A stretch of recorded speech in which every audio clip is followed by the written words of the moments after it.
Bonjour et bienvenue à tous. En vous abonnant à notre chaîne, vous ne manquerez aucune de nos vidéos passionnantes et informatives. Qu'est-ce que Bora? Bora est un écosystème décentralisé pour les jeux et le divertissement. Bora vise à attirer les jeux et les applications du secteur de la GameFi vers sa Bora Chain afin d'éviter de construire sur des blockchains aux frais de gaz élevés, tels qu'Ethereum.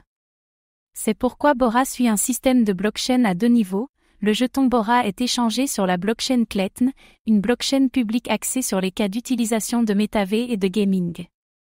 La chaîne Bora est une blockchain modulaire qui peut être utilisée comme couche d'exécution par des applications décentralisées.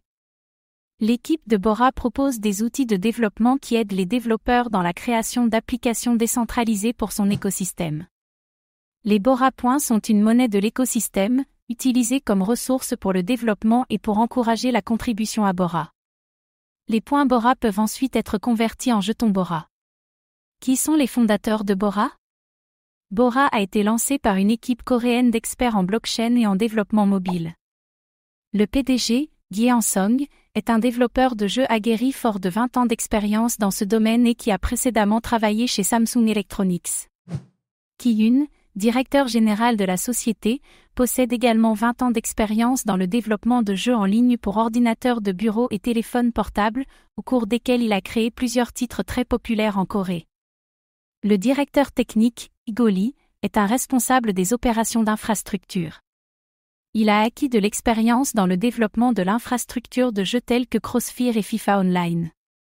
Enfin, Kyung-wook Cheon, vice-président de l'ingénierie du projet, est un ancien ingénieur en informatique et le fondateur du portail de jeux Freeshall en 2000. L'équipe a également établi des partenariats avec plus de 30 entreprises dans le domaine de la blockchain et du gaming, dont des sociétés comme ENP Game, Uni5, Supertree, Neon Game et Aemon, le consultant en éducation RS Edu, le fournisseur de services de soins de santé numérique Uray Positive et la plateforme d'adresse réseau InfoZid. Qu'est-ce qui rend Bora unique? Bora est une blockchain à forte interopérabilité cross-chain qui fonctionne avec différentes couches pour accroître sa sécurité, son évolutivité et sa fiabilité.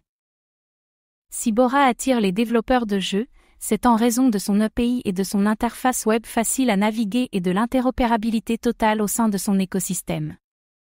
Bora propose aussi aux développeurs et aux créateurs de contenu une infrastructure qui permet de gérer et de fidéliser les utilisateurs, comme le système de points Bora qui s'intègre à son jeton Bora. La couche d'application, la couche de service et la couche centrale sont les trois couches de la blockchain Bora. La couche centrale est la couche inférieure de la blockchain qui prend en charge l'infrastructure et le réseau de données de l'écosystème. La couche centrale prend également en charge le règlement de points Bora. Son code est basé sur celui d'Ethereum, et les deux utilisent un mécanisme de consensus Proof of Stake. Combien de Bora y a-t-il en circulation? Bora est le jeton natif de la blockchain avec une offre totale de 1,325 milliards. La répartition de Bora est la suivante: vente de jetons, 40%, réserve, 20%, écosystème, 25%, l'équipe et les conseillers, 15%. Le Bora peut être échangé contre des points Bora internes à la blockchain, qui sont utilisés comme monnaie de récompense pour les fournisseurs de contenu, la gestion d'événements et pour stimuler les jeux. Les points Bora peuvent être échangés sans friction contre le jeton Bora, qui peut ensuite être échangé sur divers échanges. Bora était un jeton ERC, 20 mai a migré vers la blockchain Kletn en raison de l'accent mis par cette dernière sur les jeux et les applications de métaverse. Comment le réseau Bora est-il sécurisé?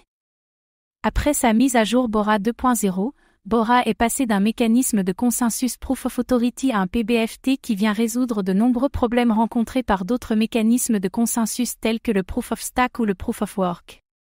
En théorie, Bora est infiniment extensible. Si besoin, des blockchains supplémentaires peuvent être développées par-dessus celles de base actuelles qui servent de couche de règlement pour les transactions sur Bora.